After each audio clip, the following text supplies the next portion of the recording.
L'initiative populaire sur laquelle les Suisses et Suissesses seront appelés à voter en 2026 vise à inscrire dans la Constitution fédérale un objectif de population de 10 millions pour l'année 2050.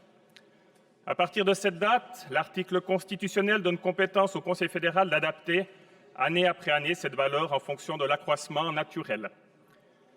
Depuis l'an 2000, la population suisse est passée d'environ 7 millions à aujourd'hui plus de 9 millions d'habitants, soit une augmentation de 25%. Dans mon canton de Fribourg, la population est passée à environ 240 000 habitants l'an 2000 à plus de 340 000 aujourd'hui, soit une augmentation de 41%. Durant ces 25 ans, l'augmentation de la population dans mon seul canton de Fribourg correspond à la construction de 3 villes de Fribourg supplémentaires. Est-ce que vous vous rendez compte, mesdames et messieurs? Mais durant cette même période, la population sur le continent européen n'a augmenté, elle, que de seulement 2%. Pour accueillir cet afflux massif de nouveaux habitants, mon canton s'est énormément construit. À de très nombreux endroits, la belle campagne fribourgeoise et ses terres agricoles ont laissé place, par exemple dans la région bulloise, au goudron et au béton, où de nouveaux immeubles poussent comme des champignons. Toutes les infrastructures sont mises sous grande pression. Et malgré cette construction massive de mon canton, la pénurie de logements continue, engendrant une augmentation discontinue des loyers. Chaque jour qui passe, nos terres agricoles disparaissent un peu plus, laissant place à cette urbanisation, à cette fuite en avant.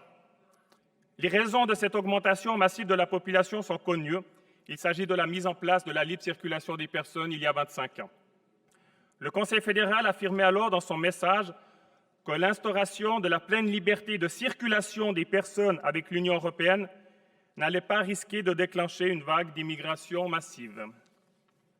En 2005, lors du vote sur l'extension de la libre circulation des personnes, le même Conseil fédéral donnait les mêmes garanties. Il écrivait « Le Conseil fédéral s'attend certes à un certain potentiel migratoire, mais il estime que le risque d'immigration massive est faible. » 10 ans plus tard, lors du vote sur l'initiative populaire contre l'immigration de masse, ce même Conseil fédéral écrivait « Le niveau élevé de l'immigration souligne la nécessité de lancer des réformes de politique intérieure. » On les attend toujours, ces réformes promises.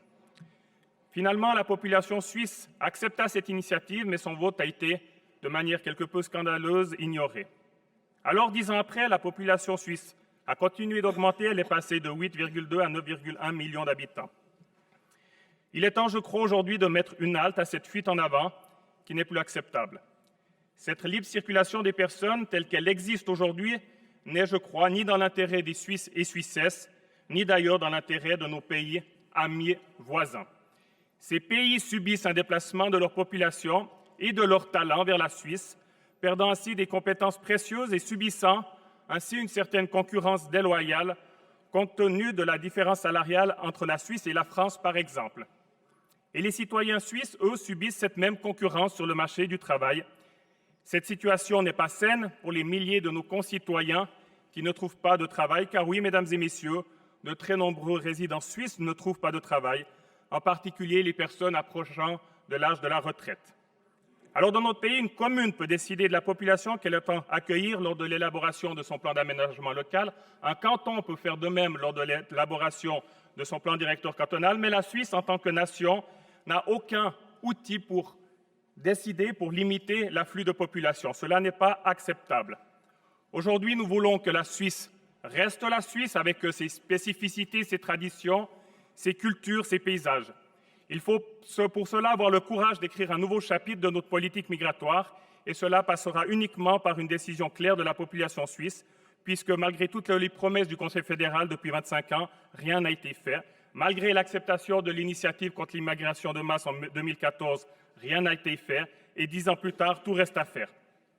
La pression migratoire n'a fait qu'augmenter et la seule solution sérieuse sur la table est cette initiative.